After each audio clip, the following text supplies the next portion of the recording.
this election, the future of the Minneapolis Police Department could be changed forever. If that does happen and voters remove MPD from the city charter, City Council has exactly 1 month to start restructuring the department. But there is another factor that affects most of the state.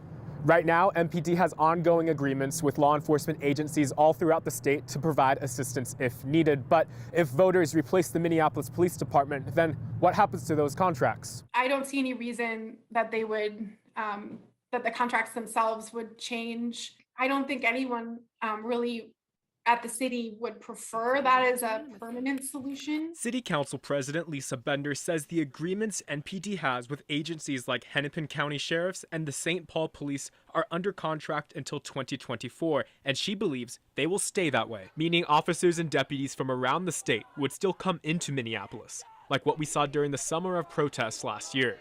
Those in law enforcement have their doubts. The local police agencies will do the right thing, and they'll provide assistance and not leave the residents hanging out there when they need police response.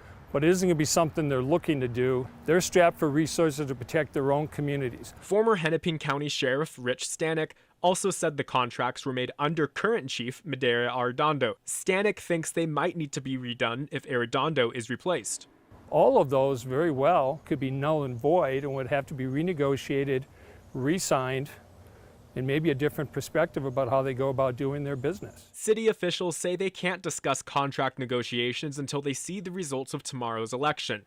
But no matter what happens tomorrow, it's safe to say there will be no immediate overhaul. There isn't going to be any sudden overnight shift that people in Minneapolis don't know about ahead of time.